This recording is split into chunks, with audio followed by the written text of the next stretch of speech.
Greetings, Twilight Struggle fans. So glad you could join us today for a special Twilight Struggle Banter event. We've got the Non-Battleground Fantasy Draft tonight. I am joined by my DC teammate Ted Livermore, along with popular streamers, I should say beloved streamers, J.R. Jones and Derek Miller.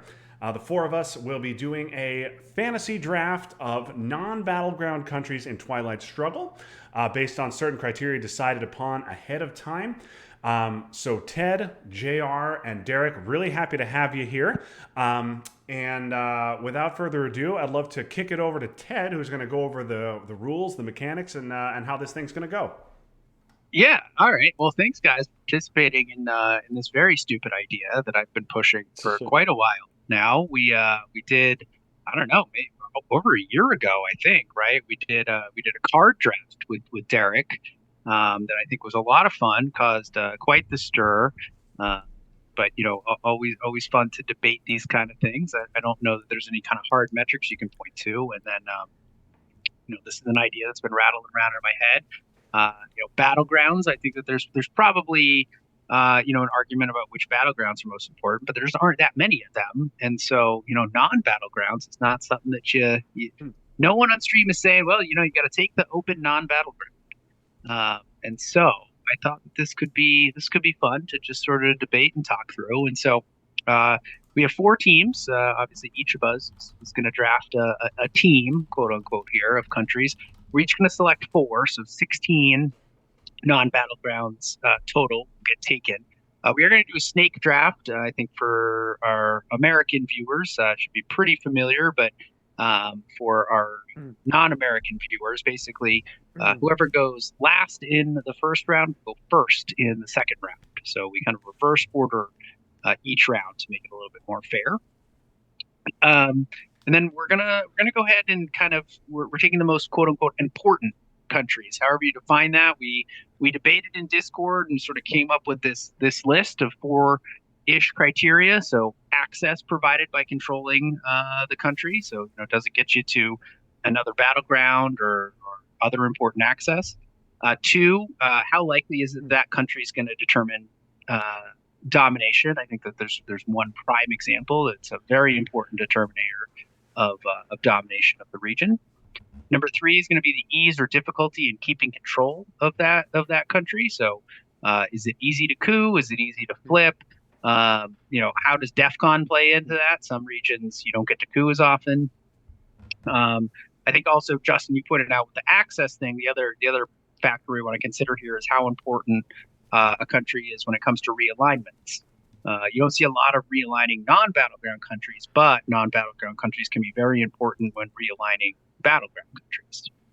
And then the fourth criteria are cards that impact the country and or are impacted by controlling the country. So if you think about maybe a war card, right, that modifies the role if you control that non-battleground country. So, any questions? Nope. Good to go. go. I don't think so. I do want to mention that everybody on here. So Ted, Derek, Jr. I encourage you guys to engage with the chat. I know we've looks like we've got 6 viewers already. Now 4 of those might be us. But I know Ryan has joined as well and is going to mock all picks. Been looking forward to this. So Ted, should we get to the draft order? Okay. All right. Yes, let's do it. All right. So we're going to do a random number generator here. So I have it 1 to 4. Justin, I'm just going to arbitrarily say you go first. So you'll generate and you get the 4th pick. So congratulations. Oh no. Yep. All right. So we got Justin last here, even though you are first on this list. I am not gonna alter this because it took me a while to code this in Excel. All right, so we will arbitrarily say Derek is next. Derek gets 3. Oh man. Oh man, it's rigged. It's rigged. All right, so then it becomes between me and JR. So JR, I'll roll for you here, and you get the first. All right, so it is going to be JR, That's right. Ted, Derek, and then Justin. And again, we do a snake order draft. So Justin will pick last in the first round and first in the second round. So with that, I think, JR, you can kick it off here. The most important, in your opinion, non-battleground country in Twilight Struggle. First is a little bit of pressure. That's a little bit, and as some of you guys know, my heart is telling me my number one overall pick should be Burma. I love to fill Burma as soon as possible, but I think I am going to go with Lebanon. Lebanon. Okay, JR takes Lebanon. And if my good friend Scott watches this later, who does not play this game, he'll be very, oh my goodness, look at this. Oh, yes. Wow. Oh, yes, Wow. we did it. We got a map. There's tiny little Lebanon right there in green for JR. Very, very nice, Ted. Beautiful, beautiful. But I don't know. Should I justify my pick a little? Yes, I think You should, because that would not have been my first pick. Oh, interesting. I mean, Lebanon, hugely important if you're the U.S. You need to get out of, what's that country? Israel immediately. You need to, if you don't get Lebanon as the U.S., you're probably never getting a Dom in the Middle East until after Camp David if you want to finish taking Jordan. The access is super important. You obviously, if you get kicked out of that side of the Middle East, very easy to wind up with no Middle East access at all. And just in terms of like ease and difficulty of keeping, generally, once you take Lebanon, really for either side, you're going to keep it for most of the game. It's pretty rare for a Lebanon coup to come in. And if you're the U.S. and the Soviets do coup Lebanon, it usually works out well for you. It gives you a nice, easy coup target back where you don't lower DEFCON if you didn't want to. And if you're the Soviets and DEFCON goes down to 2, it's great to take that for the exact opposite reason. Now you're pretty secure in the Middle East. At worst, you're going to give up a point or two if the coups don't go your way. Okay. Yeah, Yeah, I feel like if the Lebanon. USSR gets Lebanon, Syria, Iraq, just the bare minimum. If the USSR can get Lebanon, that means the US has to get Egypt, Libya, Jordan, and then hold on to Iran to get domination. That's a lot to do in the early war. So yeah, I think Lebanon definitely a very important country and one that usually the first player to get it will keep it. So yeah, I definitely like the pick. Yeah, I think so too. I'm surprised, Derek. I mean, we won't ask you to reveal your top pick here, obviously, yet, but it was first on my list. To be fair, Lebanon was my number 2, so it's not like it was very far down my list. Yeah, fair enough. Yeah, I think this is the big one. This number 2 criteria comes in big here because Lebanon obviously very important. Now, it does have one card that impacts it, which is Marine Barracks Bomb, of course, but that doesn't come till late war. So, okay, so Right. JR on the board here with Lebanon first. So that means I am up next, and okay, I'm deciding between 2, but I think I am going to go with Colombia. Is going to be my first pick here. So Colombia, of course, I think all about access, right? Gets the U.S. from Panama to Venezuela. There's always the question of the walk to Colombia. I think it's often also the country that determines domination in South America. I think we've also had this debate, Justin and I, about what's the most coup country on the board, and I argue I think Colombia would be my pick. Yeah, I think so. And yeah, Ted, we were talking about this originally, and originally you had said, what is if you could pick one, the criteria would be if you could pick one non-battleground country where you could guarantee that you'd be the first to control it, and then the only one to control it the whole game, which one would you do? If that were still our criteria, and I know we've made it a little more subtle than that, if that were still the criteria, Colombia would be a clear and obvious number 1. Being the first into South America is often game deciding. So yeah, if you can make a Colombia play as U.S. or USSR and win that coup war, that's a huge leg up in the game. And then of course Colombia very important for realigns and important for deciding domination as well. So easy to flip, but scores high in the other 3 metrics. Yeah, and that was the number 1 that I put above Lebanon. So yeah, everything you guys said, it's South America is the only region that no one starts with any influence in. So it's vitally important to try to be the first one in there. And a lot of times Colombia is the way in. Yeah, I was torn between the 2. Really, it just came down to me that like you said, if you go into Colombia, you're going to spend several ARs queuing it back and forth, probably. Versus Lebanon, usually once you have it for a while. Oh, okay. All right. Well, I think now it really kind of starts to get interesting. Although on my board there was kind of a clear top three in one tier, and then it sort of drops off. So I'll be interested to see. Derek, you are up next here to see what you have for number three here. All right, yeah, I didn't have a clear top three. My top two, like I was Colombia and Lebanon, I felt like were the clear top two. And after that, I wasn't sure there was a clear three. So I'm really curious to hear what your three is when we get to it. But I was kind of between Laos, Cambodia, and Malaysia for this one. And I ended up going with Laos, Cambodia. Mainly because I feel like if you get Lao early on, you're at the very least not going to get dominated in Asia, especially as the US. If you get it as the Soviets, a lot of times that means you are going to dominate Asia. So it's pretty important. It gets flipped a lot to kind of tip that domination in Asia. And even though it doesn't directly give you access to Thailand, usually you're going through Thailand to get to Laos.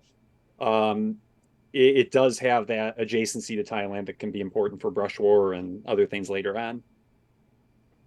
Yeah, I definitely. So the thing is there's like this idea as I was looking at this is kind of the idea of like hinge countries, right? That you're hinging between battlegrounds or to different like sub-regions, basically. Like Colombia, right, is a hinge between Panama and Venezuela, obviously, and then the regions of Central and South America. Laos, Cambodia is very much a hinge to the eastern and sort of western part of Asia.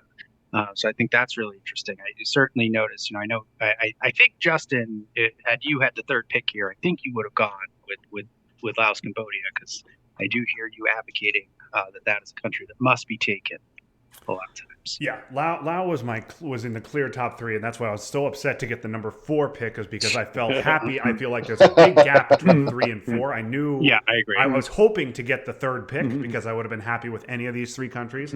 But yeah, I feel like Lao is a country that it just can so often determine domination as well. Obviously, the brush war adjacency is important.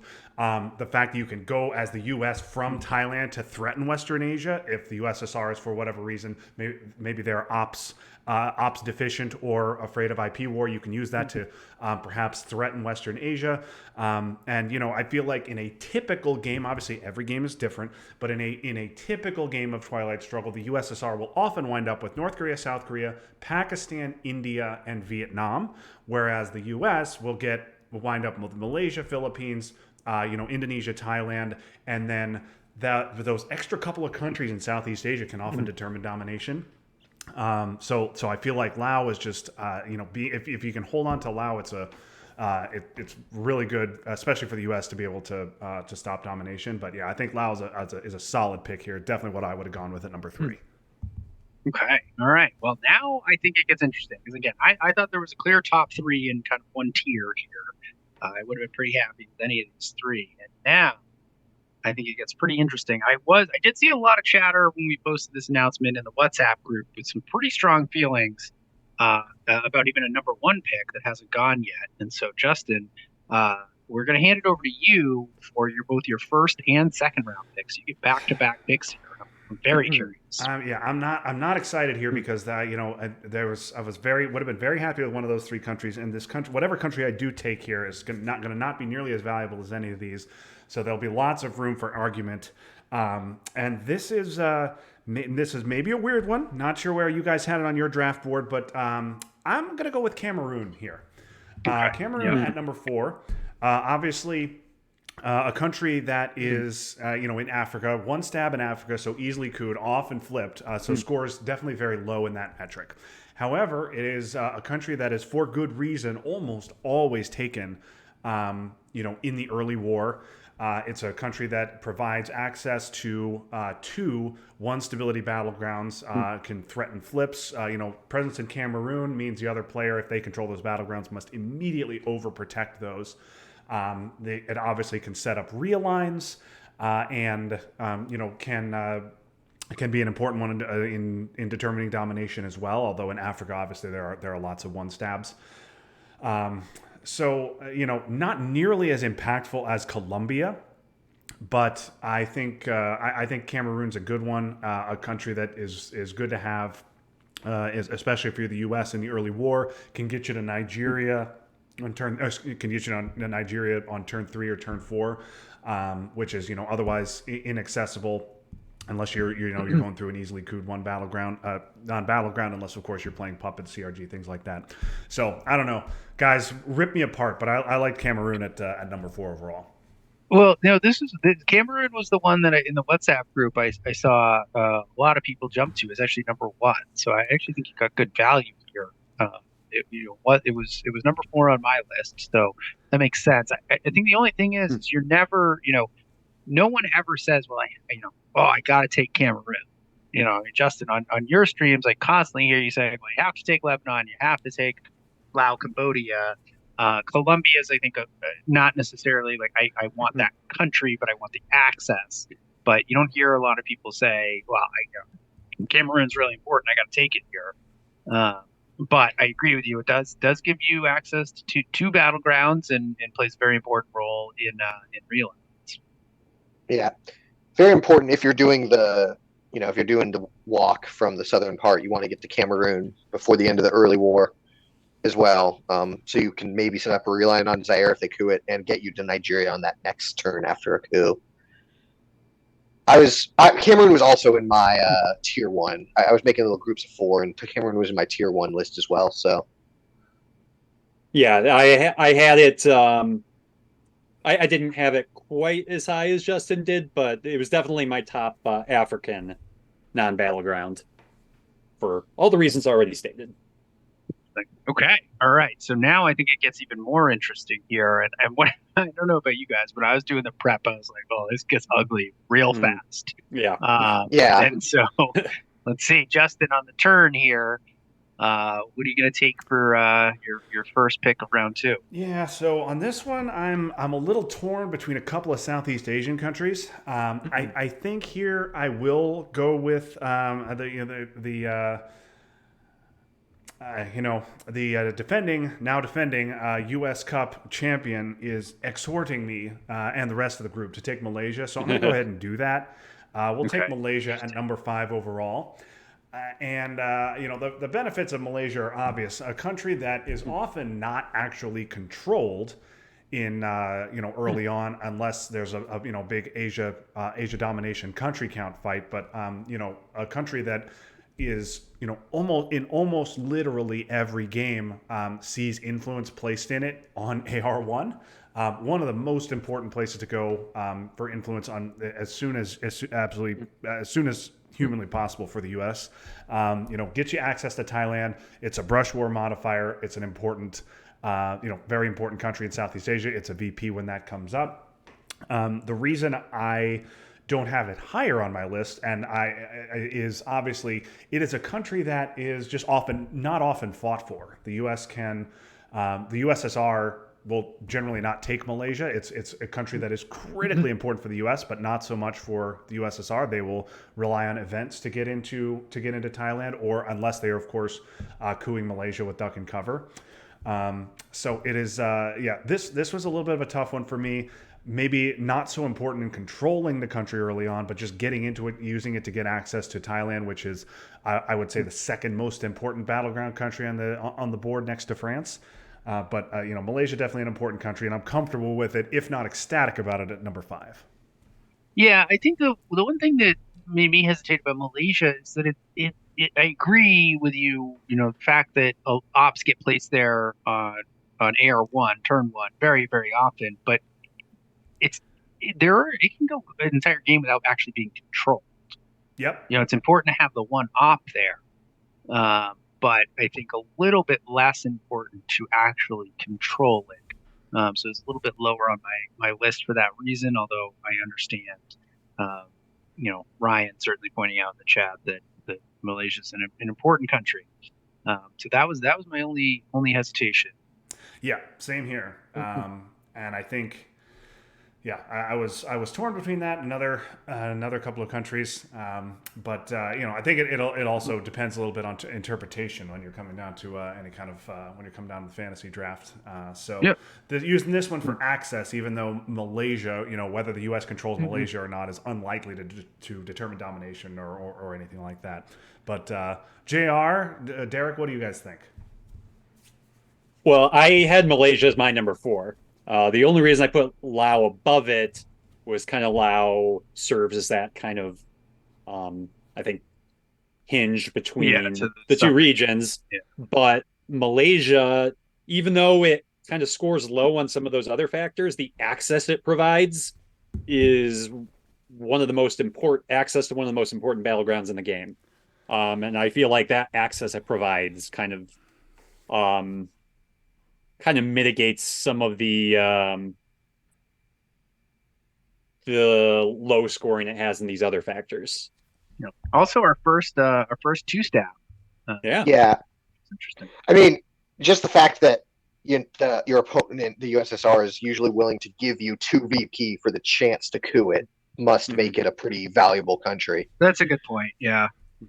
And Yeah. I have a question for you guys while I was talking Malaysia. How do you feel about a non-duck coup of Malaysia? Let's just say Ooh. you don't have any access cards. Maybe you rolled perfectly and you just emptied them out of Iran, so you don't need to worry about anything there. Would you?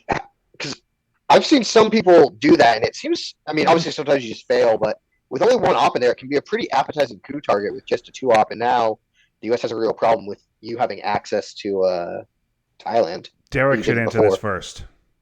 Have I done this? Or No, have I? but I've had this done to me. someone comes to mind as someone who likes to do Matt. this. Yeah. It's I mean, Is Matt a big fan? oh, Matt's a big fan of Queen in general, but it just feels so bad if it fails. But I personally don't do it, but I can see the justification for doing it. Because again, that access is so important. Yeah, I haven't done it a whole lot, but occasionally I just didn't have anything else I needed to fill immediately. I mean, other than South Korea. South Korea is always sitting there. But if you don't need to fill Iran, or like there's 4 in Iran, so you're not worried about that, and you don't really want to take Lebanon before they coup it. Or if I like think Europe and there's Middle East get scored in the headline, and then you miss on and the you Iran yeah coup, and you really need to make some noise in Asia in a hurry.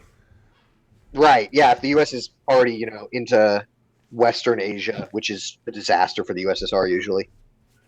Yeah. In my various Twilight struggle ramblings that Justin has to listen to all the time, I do think that if somebody turned a generative AI program onto Twilight struggle, I'd be very excited to see all the weird things that it would do. But I think that cooing Malaysia would be there at the top. I also think it would try crazy relines all the time and destroy us. But okay, all right, we are 26 minutes in, so let's move on. So Derek, coming back around the snake draft, it is your pick here in round 2. All right. So I'm going to go to a region we haven't been to yet. I'm going to Europe, and I'm going to go with Spain, Portugal. Oh, So okay. I feel like whoever gets Spain, Portugal is kind of in control of domination in Europe. If the U.S. gets it, I feel like the Soviets are not going to get domination in Europe. And if the U.S. has France, they have a very good chance of getting domination. If the Soviets get it, it probably means they're in France, maybe even control France. So again, I feel like then the Soviets are in control because they could very easily, well, they have Spain, Portugal, they could very easily take Turkey, maybe have access to Greece as well. So I feel like in terms of the non-battlegrounds that aren't already controlled at the beginning, it's kind of determines domination in Europe, which is obviously a very important region in the game. Yeah, and this is definitely a country that could get taken in turn one. Usually, I think most commonly you will see it when the USSR coups Italy or otherwise takes Italy against a 3-3-2 setup. And then that's the country you need to reach for and beat the US to in order to get domination. I mean, like you said, Derek, if the US just holds on to Canada, UK, West Germany, one of France and Italy, and gets Portugal, then the USSR has the other one of France and Italy, their two battlegrounds. Even if they get Greece and Turkey, it's still 5-5, and the U.S. can probably win a domination fight with the aid of Benelux, with the aid of Marshall Plan. And so, yes, Portugal definitely an important country. I had it a little further down on my draft board because it's a country that, only situationally important, not taken in every game, but it can be incredibly important in the right situations. All right, and so Derek, a big fan of the slash countries, the countries that are really two countries Oh, in real life. That's my takeaway. Loves so the far. 2-for-1. Yeah, loves the 2-for-1. All right, value there. Okay, all right, Jr. Your second pick here. No, it's you, Ted. No, I'm it's last. me. It's your Shit, pick. It's me. My bad. Okay, Man. well, I am sorry. Ted I'm already trying drinking. well, yes, that is true. But I was also trying to get Excel to make the countries. I do like that you get all these little islands here, Derek. Canary Islands. Oh yeah. Yeah, you get I got those. a lot Shout of out Harib. Yeah, according to Google Maps here. Okay, well, I have to say, I'm pretty stoked. I was very worried that I was not going to get this country in the second round. I think some people might disagree here, but I am thrilled, and it's my second one in South America. But I'm going to go ahead and take Uruguay. I think really important. It's again that kind of that hinge country between the northern and southern half of South America. It's a two-stab, so it's a little bit harder to coup, although it seems like every coup there does work. It also is very important for realigns on both Brazil and Argentina. I think it's also an important country where you can kind of do the walk, maybe you poke somewhere else on the board and then walk to get that access either south to north or north to south. And so I really value Uruguay, and I'm thrilled to get it here in the second round.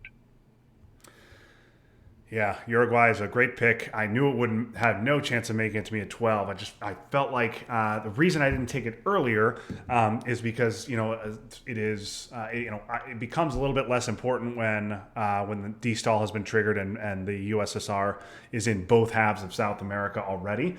But yes, certainly when Chile and Argentina are controlled by different players. Or when Venezuela and Brazil are controlled by different players, Uruguay is a hugely, hugely important country, and I think one that I have learned through many painful realigns in South America is an important country. I would often get beat to Uruguay. I think I'm a little bit better about that now, but yes, it is. It's definitely a critically important country in South America, both early on if you're trying to make the walk, or and later on when it comes to realigns, things like that. I also before I let Derek and JR jump in here, I do think it's maybe the only one on this list. Well, I guess some of the one stab Southeast Asian countries that you will overprotect, but I think Uruguay is going to be the only one of the two stabs or three stabs that you often see overprotected.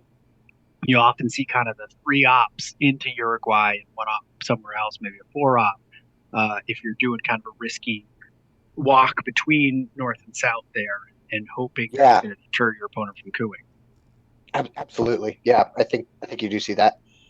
And I think Uruguay is definitely a country that gets forgotten about sometimes, and people regret not taking it sooner when realign time comes around.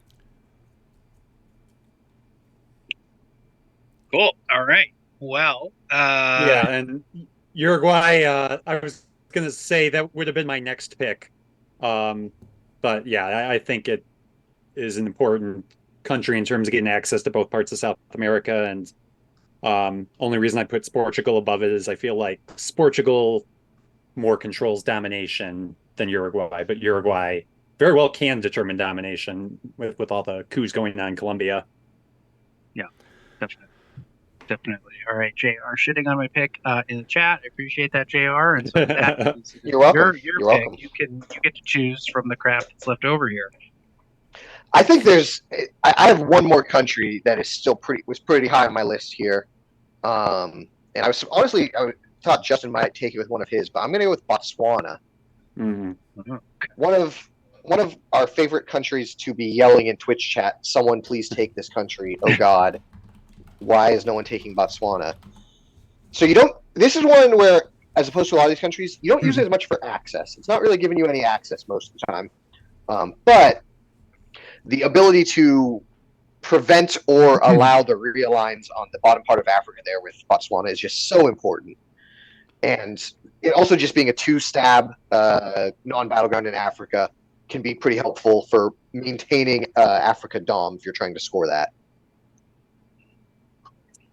Totally agree. Yeah, sorry. I feel Derek, go like ahead. you guys. Well, I was going to say, I feel like you guys are looking at my rankings and picking the next country on my list each time. It happened with Malaysia, Uruguay, and Botswana now. But yeah, it's not providing you access, but it's really important. I feel like, especially for the U.S., if you get an early decal and maybe South Africa is the only country you have in Africa, like Botswana can really help you keep a hold in Africa and not get wiped out.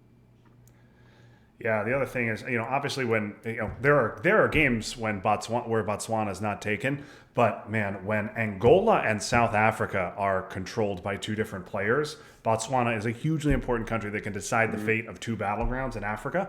And obviously Africa's always on a knife's edge, but flipping two battlegrounds in Africa can be a 10 VP swing when that scoring comes out. So, hugely important there. And I feel like also those are two adjacent battlegrounds that are quite often controlled by different players. Venezuela and Brazil, when they're controlled by different players, obviously Colombia and Uruguay become critically important. But frequently those are controlled by the same player. But Angola and South Africa are often controlled by different players, and then Botswana either stops the realigns of South Africa, enables realigns of Angola if Zaire's controlled by the player controlling Botswana. Yeah, really important country. And JR and I were watching a game the other day where neither player wanted to take Botswana. It was a hugely important country. Sat out there for like 2 turns, and we were typing in caps in the chat. We were being a little bit Twilight struggle rowdy. But yeah, I love the pick, JR. Yeah. Okay. Interesting. So now we went with 4 1-stabs and then 4 straight 2-stabs here, back to back. So that's interesting. Okay. So JR, with the snake format here, now you're gonna pick again here first in round 3. Yeah, and this one was a little harder. I had Botswana high. The next, I had a bunch of countries here. Didn't know which one I'm going to go with, but I think I'm going to keep with different continent each time, and I'm going to go with Guatemala for my 3rd pick here. Okay. It's a country that both players definitely want to have. As the U.S., it's either giving you your little Central American Dom probably for 2 points. It might be blocking the Dom if you're the Soviet. And then the realigns on Mexico, obviously very important to prevent or have as the Soviet. If the U.S. is in Guatemala, most of the time as the Soviets, you're probably not even going to coup Mexico because you're just looking at getting realigned right away. So it really opens up Mexico and Central America a little more. I think it's probably one of the, other than the battlegrounds, it's probably the most important country for determining Central American Dom. Okay. Well, JR, Yeah, that's his 2 VP for Central America Dom there. So good work. I do think, I was thinking about it. I'm a little upset that I have 2 South American countries. I do think if we did this as an auction style draft, I think you would maybe do 1 from each region. But given just this snake draft there, Guatemala is certainly important. I think as the USSR, you're very scared to go into Mexico without knowing the fate of Guatemala, and I see a lot of players avoid, cooing or investing a lot in Mexico when the U.S. has Guatemala and has those realign potential there with it.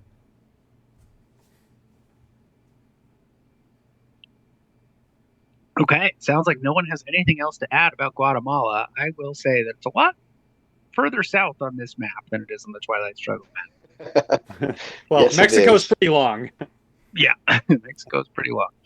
All right, cool. All right, so I guess it's back to me then. Is that how this Correct. works? Yeah. Okay. All right. Oh man, this is tough. I don't think I can take another South American country, unfortunately, as much as I'd like to. Um, so I have two here that are pretty even on my board, but I am going to go ahead and I'm going to take Saharan states here, which Google, for whatever reason, when I put that in, it colors That is new. not No, Saharan that's how Google does. I spent like a good 15 minutes the other day trying to fix that. Could not figure it out, so ignore that. But when you put Saharan states in, Google says India. But in this case, I think I do agree. Definitely lower on the list than Cameroon, but kind of same story here, which it gives you access to two battlegrounds in Africa, often involved in the walk there. Turn 3, turn 4. To get access to the rest of Africa can be really important from a realign perspective. Obviously, falls victim to the same thing Cameroon does, which is it's a very easy coup target. But Saharan states again a little bit of a hinge there from Algeria in the north to Nigeria in the central part of Africa. Definitely a walk candidate for the U.S. or even the USSR, kind of in that early or late early war or early mid. I also don't know. Does anybody know what the Saharan states are supposed to make up in terms of actual countries? Is that like Mali and Chad? I don't know, Derek. You teach high school geography, right? So I teach computer science, not geography, so no. It's pretty close. Okay, that's Mali. Yeah, I assume it's supposed to be like Mali and Nigeria or Niger. Probably. That's Chad. Okay, I'm striking out here. I'm a little embarrassed because we bought a like little placemats for my 3-year-old son to eat with at dinner time, and sometimes the world map one is in front of me. I think it was in front of me tonight, and I should have studied this and been ready to bust out which states were Saharan states and which states were Southeast African states, and I just completely missed the opportunity. Yeah, I truly don't understand the India thing from Google Sheets. Yeah, that's here, really weird. But that's what it is. So I like that it even has little contested regions hatched in on India. I know it does. Yeah, yeah, it does. It's funny. Okay. Okay, so I think then we're back to Derek here for your third pick. Yeah, and I'm out of slash countries, I think, to pick. So I am gonna go with Afghanistan for my next pick. Oh, interesting. And so I don't usually take Afghanistan, and I think most people are like this now, where typically if you're the US, you're going to go straight into Pakistan. But there are situations where if you're really low on ops, you might not want to go straight into Afghanistan or into Pakistan because you're worried about it getting cooed and you really don't have something to coo it back. Going in there as the Soviets can really threaten Pakistan. So it's another one of those countries. I wouldn't necessarily call it a hinge country like some of these others, but it can sometimes serve like that, especially if the Soviets get a coup on Iran and you wipe the U.S. out. Then Afghanistan is the Soviets' path down to Pakistan. Yeah, it's interesting. I do think. Yeah, Ted, I want to hear you. You love taking Afghanistan early and trying to score your Asia domination from just Afghanistan. Well, as the USSR, yeah. So I do think I think that's very selective. I think it has to be kind of you have to sort of have a feel the U.S. has a weak hand, and I think that France has to be empty, and I think that there is a 4-op play where you poke West Germany and you put 2 in Afghanistan. When you have Asia scoring, and the correct U.S. play in response to that is like 2 France, 1 Indonesia, 1 Philippines, even to block that, right? Because it's 2-2 in Asia. But I still think that if they don't have a 3-op, God forbid, or the Purge or something like that, I do think there's an opportunity there to steal Dom, or you can distract them a little bit. It has worked in the past for me. And I also did see in the WhatsApp group today, Henrik pointed out that that there's a quote unquote new meta. I don't really know what that is. That says that the U.S. should take Afghanistan. Oh, So I've missed that meta. Yeah, I don't know what that is either. I think that was a popular U.S. play when the USSR couped Iran and missed back in the day. As you go into Afghanistan, you don't go directly into Pakistan because you might eat a big coup there, and then the missing the Iran coup is kind of wasted. You go into Afghanistan to just make sure you maintain the access there. Nobody's going to coup Afghanistan. And so, yeah, I know that used to be the play. Really, just not so much anymore. I rarely see that. But sorry, Ted, you're talking about taking it, right? You're talking about putting 2 in there, or just getting in there with 1. I don't know. I'm just reacting to Henrik again in the WhatsApp group saying he said grabbing it early. So I don't know if that's one or 2 in there. I assume he means 2. I mean, I guess you get the +1 and you get the IP war protection. This all, you don't have the opportunity unless the Iran coup fails. I think more, kind of the quote unquote more modern style is to just go headlong into Pakistan and say, look, if you want to coup it, go ahead.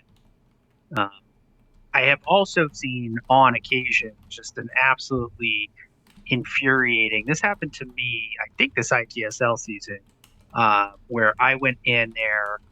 I believe I wiped out the U.S. from Iran, so there's just no influence, and then went into Afghanistan as USSR, and the U.S. actually couped Afghanistan successfully. Well, then you can just coup it right back. Yeah. Right. So interesting. Okay. All right. So Afghanistan off the board from Derek there. I definitely think it's an interesting and perhaps underrated country. Again, this is one I think that if there were an AI program playing Twilight Struggle well, I do wonder what it would do with Afghanistan. But that is going to bring us back around to Justin here for his pick, third pick, as well as his final pick in the 4th round, as it is a snake draft. Yeah, and I'm thinking about this one, and I'm looking at my draft board, looking what I've got here, and I think I'm actually, I do like. I had hoped to diversify here, but I really like Indonesia here at number 12. Indonesia is a shocker. Is a country that doesn't really provide access to anything.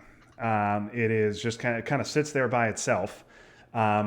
But it's an incredibly important use of one op for the U.S. in the early war, or a decall op, or a decall influence from the USSR. It's a country that can go a long way toward determining domination. I mean, anybody. I don't know if the group here watched the Team USA game against Team Israel, the Nations Cup final, which was a few days ago. There were 9 early war. 9 influence in Indonesia. We had a big fight over it. Determined Asia domination. We eventually lost that domination fight. That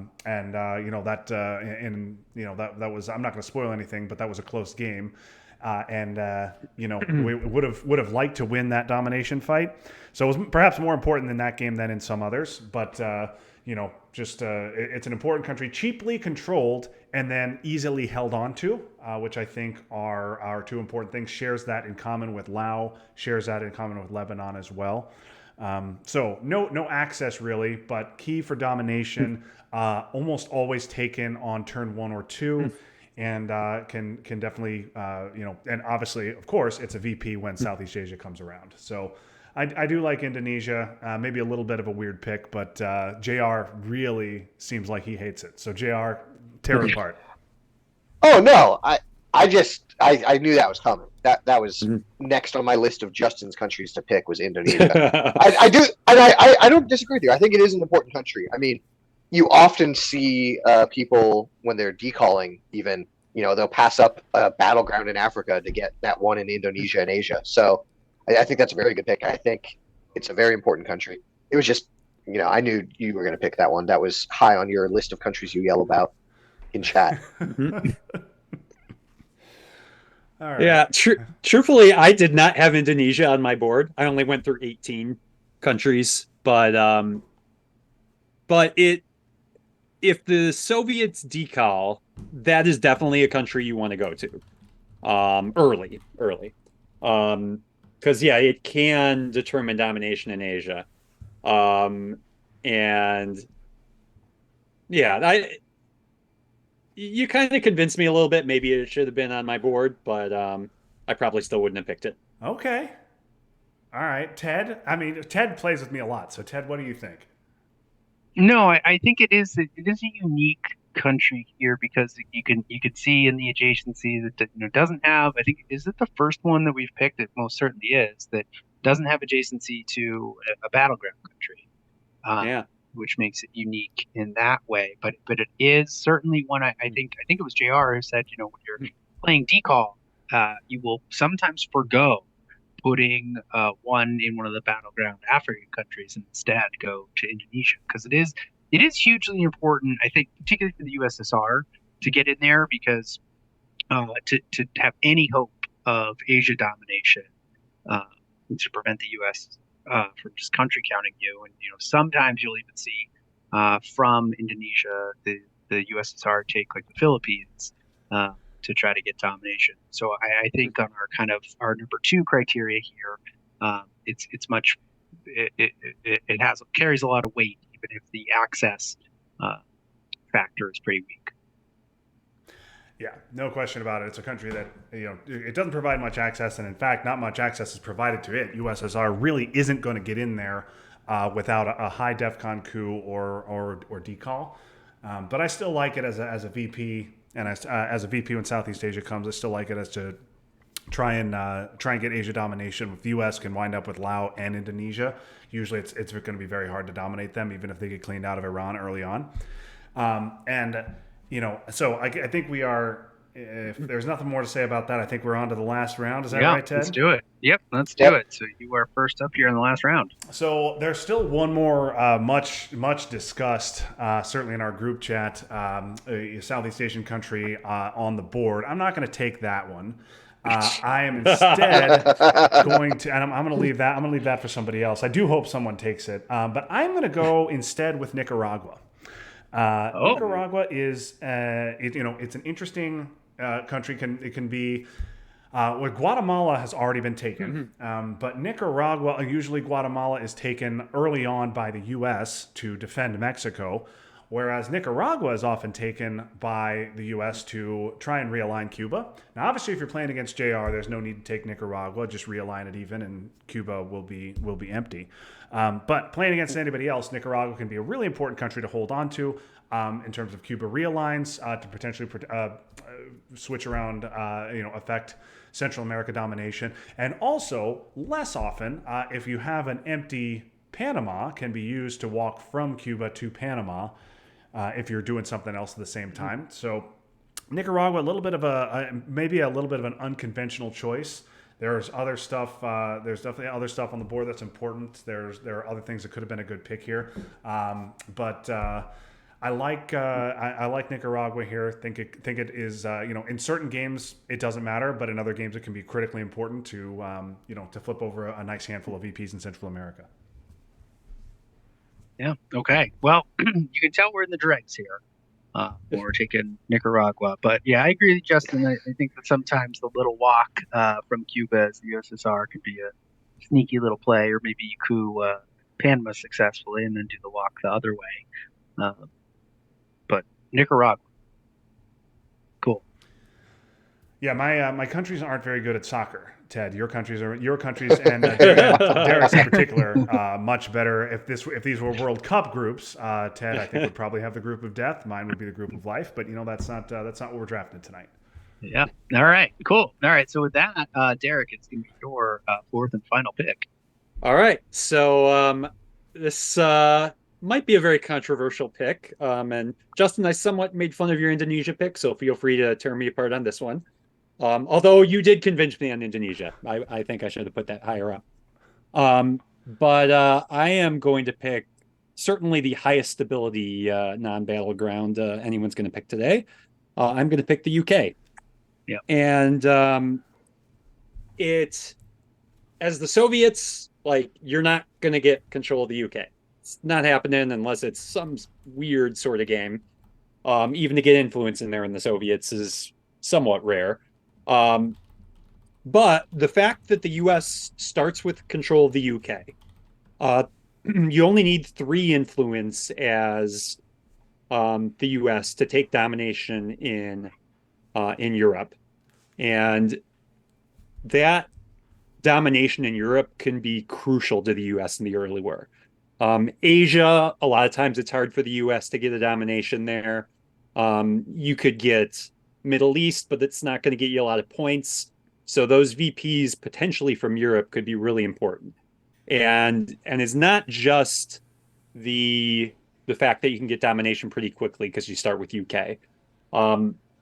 As the Soviet player, a lot of times you'll play around NATO and special relationship because of that extra 2 VPs and the influence that can go anywhere. And that can be pretty consequential at times. And if you do end up having to play NATO and it's active, the US player gets special relationship, that could end up breaking a key battleground if the Soviets had taken France. And the VPs are always helpful. So it's not something you really think about a lot, but in terms of this point in the draft, I think it's a pretty important country. No, I think that special really is what does it, right? Because I think your point about the USSR will really, really change their play based on, special or even just the threat of it and how they think about NATO. And so I think in that, I almost think that maybe the UK went a little too late here when you think about it that way, because special is just such a powerful card when activated, and I think also just powerful in the threat of it in the way that the USSR will change its play. Yeah, it's a good pick. In my early days of playing Twilight Struggle, I loved to maybe even on AR1 play Suez as US, use the event last and go into Egypt and Lebanon. But man, losing control of the UK that early, it's obviously an important country for Europe domination, important country for special relationship, and yet you don't want to spend 2 influence to repair that early on, and so I've come to think that that's actually a much weaker play. But yeah, UK definitely an important country. One it was on my board, wasn't really kind of thinking about it. I was thinking more about countries that are contested, that are often contested for control. But obviously, I picked Malaysia, so Malaysia is often not contested by the USSR. So same deal here. But yeah, definitely don't hate that pick. I think it's definitely an important country on the board, even if it's not one that players are ever gonna jostle for control over. And then of course we all have to talk about the Iron Lady, which removes all USSR influence from the UK as extremely important effect. Got to make sure we mention that as well. Yeah, of course. Which is the first effect of the Iron Lady that we think about. All credit to Zimowit for the Thatcher the Betrayer, which I always get a chuckle out of. I do think I did one time or headline the Iron Lady in anticipation of Sock Gubs and did hit Sock Gubs. So that felt good. Yes, that felt good one time. I will also just say, like Uruguay, one that's often overprotected if you get Marshall. A lot of the time people are going to put a 6th in the UK just to, make sure that special stays active for the rest of the game and you don't have to deal with any nonsense there. Mm-hmm.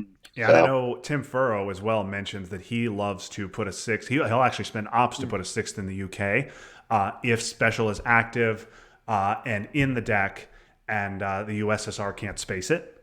He really likes to put a 6th there to really make sure that it's going to go off. So, yeah, 5 stab country that's worth overprotecting is a weird one at that.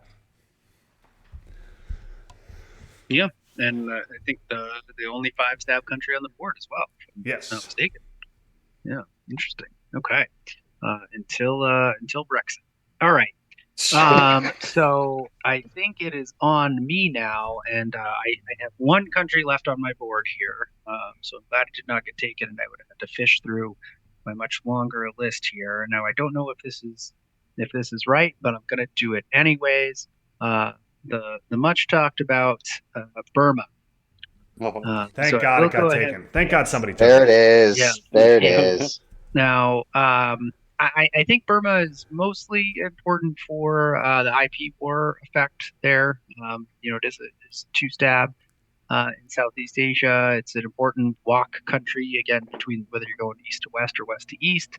Not much exciting there. I think it's one that never feels good.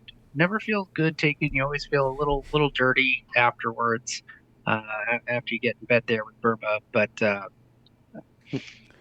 where there's not much left here, so I'm taking Burma. I think mainly for the IP war, and then one whole victory point when Southeast Asia scoring comes along. Certainly, Burma is an important country. One that I thought about taking instead of Indonesia, given the IP war modifiers, given that it's worth the same in terms of Southeast Asia and determining Asia domination.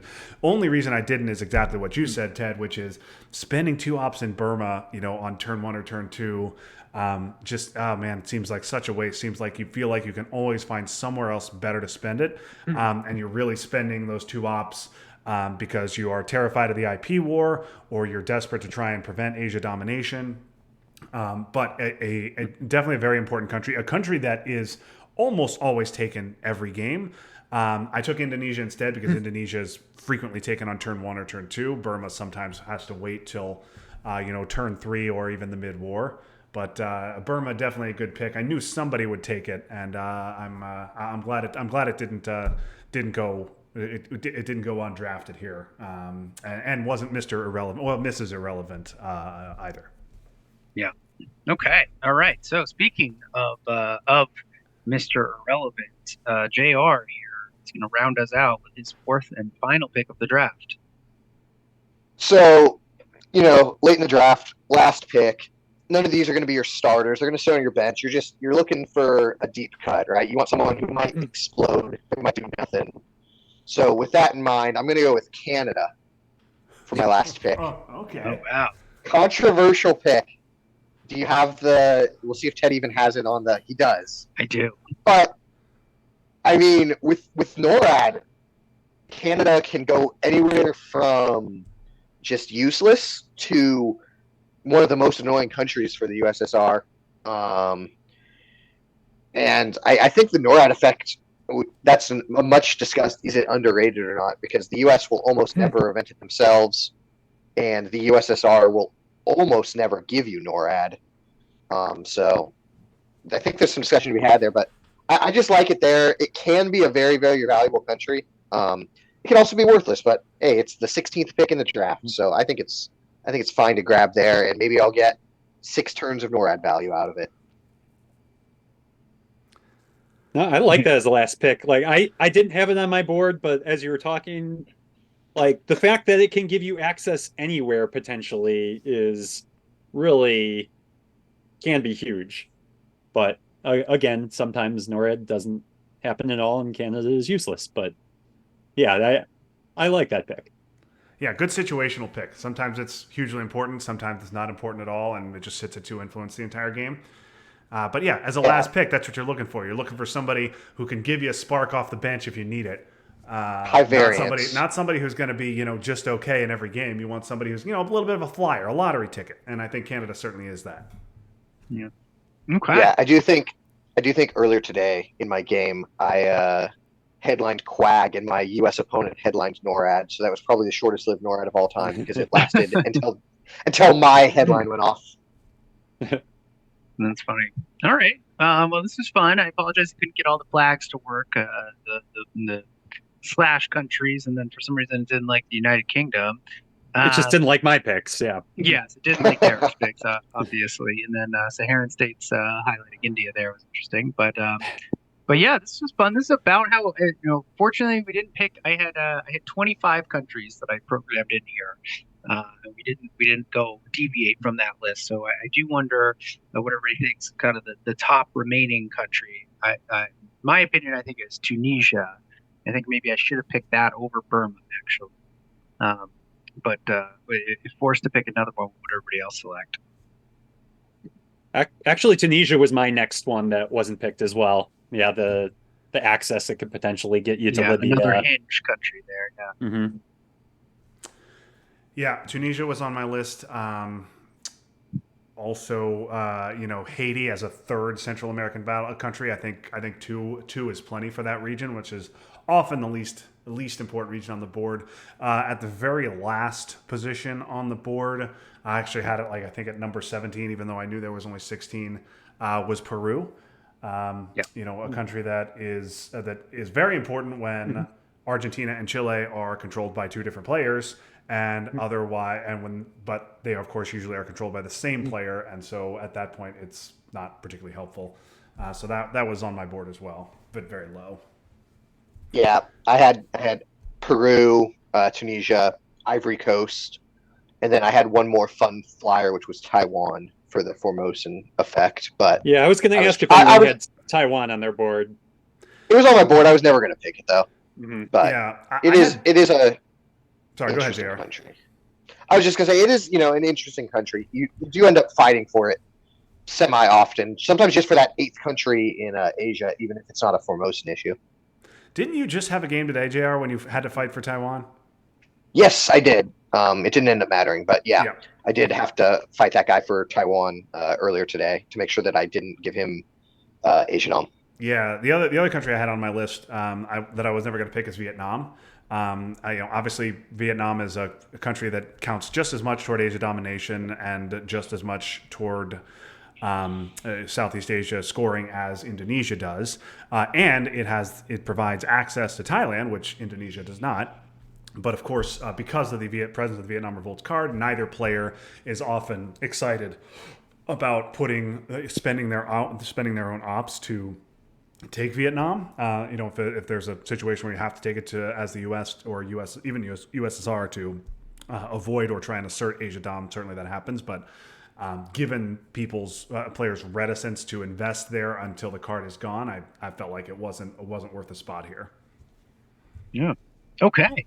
All right. Well, thanks, guys. Just a quick recap here. So, JR, you went first, and you took Lebanon, Botswana, Guatemala, and Canada. I believe the only person to diversify across all four different regions here with your picks.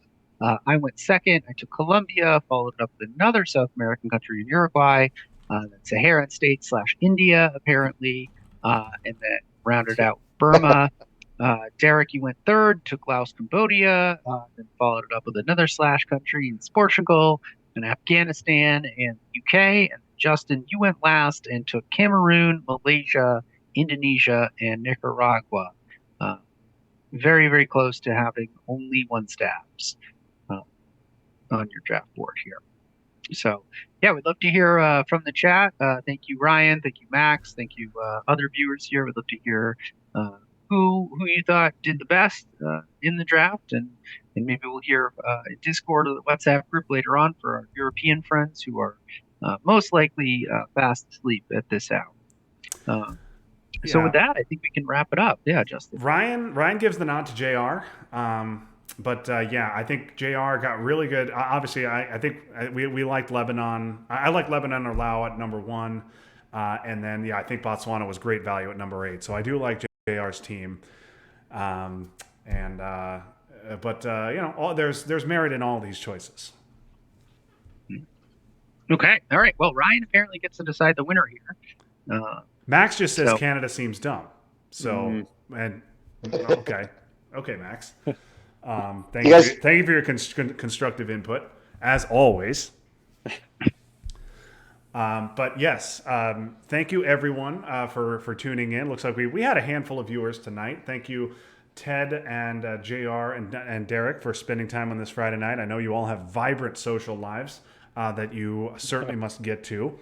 And I appreciate you spending the time here. JR and Derek, I know it's been a lot of Ted and me. Any final thoughts from either of you before we wrap up? No, it was fun. I was going to say it's fun. And the spreadsheet was fantastic. So, well done on the spreadsheet there. But, it was a lot of fun. Yeah, no, thanks for the invite. It was a lot of fun. It went pretty much all these countries I had on my list, so no shocks. Thank you so much, Ted, for putting this all together. It looks great. Ted, do you have any ideas for our next Twilight Struggle related fantasy draft? We had the Twilight Struggle card / event fantasy draft. Now we have the non-battlegrounds. Do you have a third one on deck for 6 months from now for the ITSL off season in maybe July of 2024? Yeah, I don't have kind of a draft format in mind, although I am certainly open to ideas. We did cards, and now we did non-battleground countries. I don't think the battlegrounds would be as fun. There's fewer of them as part of it. I think our next format might be a debate style format. Again, I want to explore the most cooed country on the board of Twilight Struggle, and would look for participants to line up on one side or the other and argue between two or more countries. So I think that might be next on the wacky Twilight Struggle content docket for us. Yeah, maybe you could do a series: most cooed, most realigned, most jammed, that kind of stuff. We could set up a panel, as it were, and have the chat vote or whatever. But it's a work in progress. We'll talk about it. Maybe get back on the air sometime after the ITSL season ends. And of course, my ITSL season will probably end in mid-April. But the ITSL season will probably wrap up in late June, early July. So somewhere in there, we'll be back with you all. But until then, that is going to do it for our fantasy draft here. So thanks everybody so much for watching. Thank you, JR. Thank you, Derek. Thank you, Ted, for setting this whole thing up. And for your viewers, we hope you enjoyed this as much as we enjoyed bringing it home to you. And so until next time, for JR Jones, for Ted Livermore, for Derek Miller, this is Justin Abramson. That was fun, but now it's done. So long, everybody.